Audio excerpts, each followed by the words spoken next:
Har'a oduu gaddaa qabadheen isinii dhiyaadhe. Viidiyoo kana sheerii gochuudhaan na gargaara. Biran darbinaa daraa keessan keessuma qimamoonni mana madaame biyya keessaaf biyya alaa warroonni jirtan sheerii godha. Viidiyoo kana sheerii naa godha. Isin fayyada. Tarii isin fayyada. Nama tokko lubbusaa baraaruu danda'a. Ijoolleen biyya Arabaa keessa jirtan hojjedheen of jijjiira. Nan jijjiirama maatii koon jijjiira jettanii biyya Arabaa keessatti gubachaa warra jirtan mana madaamii keessatti jechuudha. Maallaqa keessan nama hin beekne irratti ergitanii warroonni lubbuu keessan balleessaa jirtan amma booda eeggannaa godhadha. Karaa baankii ergadha. Haa xinnaatu haa guddatu. Nama amantan yoo hin qabaanne amma durallee inuman jedhan karaa baankiitiin ergadha. Ciqiciqii isa hin qabne. As na qabe achi na qabe isa hin qabne asiin na baase achiin na baase isa hin qabne kallattiidhaan gara baankiitiin ergadha. Namichi isin asirratti argaa jirtan kun maqaan isaa Addunyaa jedhama. Kan inni jiraatu biyya Dubaay keessadha. Ijoollee baay'eerra maallaqa fuudheera. Garuu hin dabarsuuf hin dabarsineef. Isaan keessaa isheen tokko lubbuu ishee dhabdee jirti, of ajjeeftee jirti. An sababa kanaatiin sababa maallaqa namaa isin nyaattaniin ijoolleen siqaayii meeqa dabarsanii madaamiin maallaqa ittiin kennitu yoo itti kennite illee torban 2 torban 3 kadhataniitu kan isaan argatan.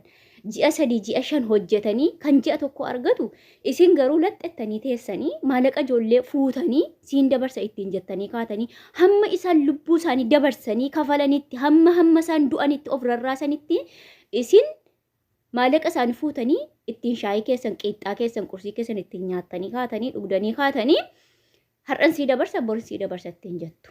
Utuu akkasittiin gubdanii kunoo lubbuun ishee galaafatamee jira. Of balleessitee jirti.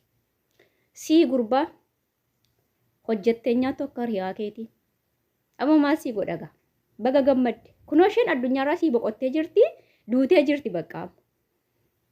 Jiraadhu kaate siddoo isheen dhaqxa guyyaa tokkoon tura malee yookaan har'a yookaan bor ooleen dhaqxaate siddoo ishee guyyaa tokko deemuun kee waan hin oolle. Hagasiif iyyummoo sitta bal'atu baga gammadde. Baga gammadde. Maal isinii godha dafqi ijoollee biyya Arabaa? Maaliif gaddisiiftu nama? Maaliif ijoollee kana cinqitu? Isin immoo warri ijoolleen maallaqa akkasittiin gubattanii mana Arabaa keessa rakkattanii cinqamtanii fiddan maaliif kallattiidhaan gara baankiitiin hin erganne? Maaliif duuriyyoota abbaa argitan nyaachiftu? Maaliif kara deemaa abbaa argitan maallaqa keessan nyaachiftu? Utuu baankiin jiru kallattiidhaan ergachuun otoo isin irra jiru maaliifidha kan isin maallaqa keessan nama nyaachiftan duuriyyaa abbaa arge? Sanuuyyuu immoo of rarraaftuun saalfattanii hidhattanii of ajjeeftu. Maaliif? Maa? Jireenya har'a duwwaa miti. Ishee har'a duwwaa ilaalinaa. Bor bal'inni akka jiru ilaalaa. Bor akkasiin darbu hubadhaa. Bor waan gaariitti akkasiin akka darbitan hubadhaa. Lubbuu keessan ittiin faradiina waan barbaade yoo ta'e. Dhukkubsachuun waanuma jiru, fayyuu waanuma jiru, argachuun waanuma jiru, dhabuun waanuma jiru.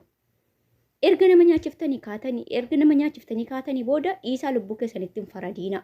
Warroonni dafqa shamaranii nyaattan immoo ibidda isinitti ta'u ishii.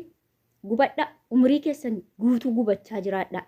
Kan dhalate isiniin guddatiin kan facaafattan raftanii riba malee bulaa dhugaa gacciisaatii bakki isin ciiftan isin nyaatu abidda isinitti ta'u wanta isin uffattan carqii isin ofirra buuftan abidda ta'ee isin gubaa deemu. Bakka waan isiniin jedhu tokkollee hin qabu. Dhugaa waaqa. Inti sababa keetti lubbuu shamarri lubbuu dhabdu ijoolleen keenya lubbuu dhabanii sababa keetti abbaa garaa. Biyyoo sitta ta'u ishii gadhee utoon si bira jiraadhe dhugaa si keessan gadi zalezzalee dhaqee harka akka kennaanis fannifama. Haadhaa raa'u. Biyyoo sitta ta'u. Adaraa qimamochi mana madaamii jirtan adaraa keessan wanta akkanaa kanarraa of eeggannoo cimaa godhaa. Mana madaamii keessa osoo hojjettu birri ishee fuutee mucaa suuraa isaa argitan kanarratti ergatte. Erga argatteen booda mucaan kun biyya buusuu fi didee mucayyoon suuraa ishee agartan kuni nama viidiyoo irratti argitan kuni lubbuu ishee of dabarsite. Sababa maaliif? Sababa inni qarshii erguu fi didee qarshii ishii dhabdeef. Obboloota koo adaraa keessan wanta akkanaa irraa of eegaa. Yeroo baay'ee wanta kana deddeebi'eetuma isinitti himna. Garuu isin akka waan salphaatti ilaaltan. Dhugaa Waaqayyoo jechuudha. Hedduu takka nama gaddisiisa. Obboleettiin keenya kun akkuma kiyya akkuma keessan nan dalagadhettee biyya ormaa dhuftee isheenis birrii gara daldala gabaa gurraachatti ergadha jettee nama hin beekne tokkotti ergitee turte.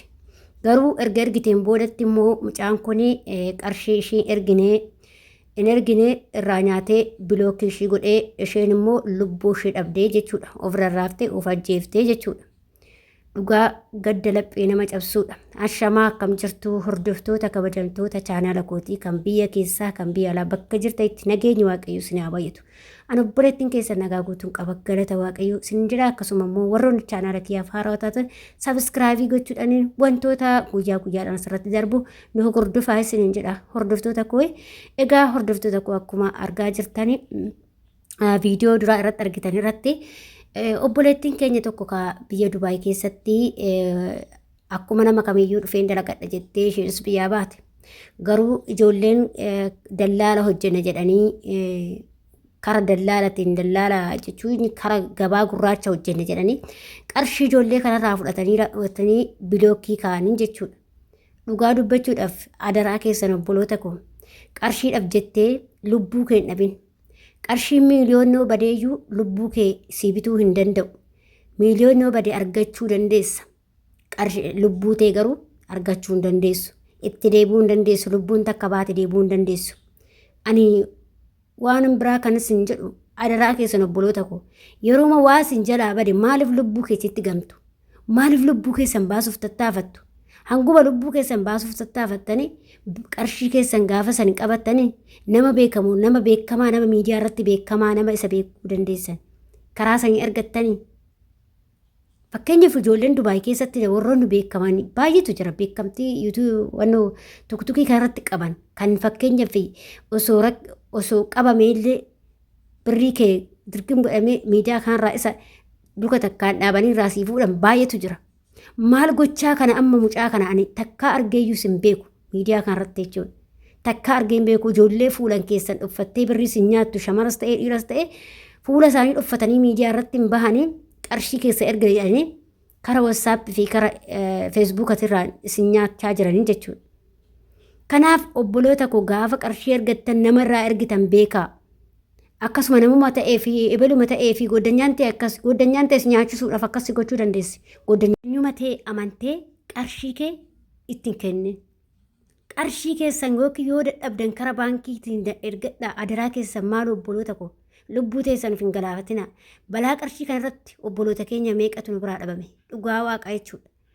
Warra dhiiraa kana abboo namumti ani afaan kun afaan yeroon kun yeroo soomati. Kiristaana ta'ee musliima ta'ee sa'aatiin kana keessatti namaallee waa jechuun nama in ulfaata. Ani waan biraan jedhu dhiirumti qarshii shamarranii nyaattan dhugaa marfee ta'ee isin haa waraanu. Marzii ta'ee isin haa gubu dhugaa waaqaa jechuudha. Hedduu takka namatti gaddisiisa. Ijoollee kan akkatti agartanii akkamitti qarshii namaa nyaattan isin. Akkamitti qarshii namaa nyaattan. Ani waan biraan jedhu dhugaa hedduu takka na guba jechuudha. Dhugaa waan shamarran keenyaa kana yoon bakka taa'ee yaadu na guba. Osoo ana ta'e maalan taa'ee bakka sana buusa. Dhugaadha gisee tokko lubbuu keetu baasii godha. Maaliif waan akkatti gubattee fiddeef kana maradee dhiqxee duddaa nu citee itti dafqinee itti dadhabnee gaafa immoo birrii nu ergamti jennee nama biraatirraa arginee birriin keenya badu hedduu si gaddisiisa. Adaraa obboloota koo adaraa keessan of eeggannoo cimaa godhaa. Qarshii keessa nama tokkorraa baankirraa ergadhaa yoo nama dhabdan yookiin immoo ijoollee miidiyaa gaafadha gara tuktukii kanaan gaafadhaatii ergadhaa. Ijoollee keessa Dubaay jirtanis ijoolleen Saawudii jirtanis ijoollee hundumtuu kan beekamu ijoolleen guutee jira. Ijoolleen miidiyaa kanarratti qarshii erguudhaan akkasuma immoo qarshii erguudhaanii akkasuma taargoo godhuudhaaniin akkasuma ijoollee biyyarraa fiduudhaan ijoolleen beekamtu baay'eetu jira jechuudha. Ijoolleen gara miidiyaa tuktukii kanaan jiran. Kazzaa isaan irraa ergadhaa adaraa keessan obboloota koo siin jedhaa kun dhaamsa kooti. Waaqayyo obboleettii koo lubbuu kee haa maaru wanna goonu jiru. Adaraa keessan of eeggadhaa hattoota akkanaarraa lubbuu keessi haa maaru. Waal godharee wanna jennu dhabne kaa gubanne mataa gubate dhugaa rabbi. Hooma dubbadhu wallaalee dhugaa waaqayyo.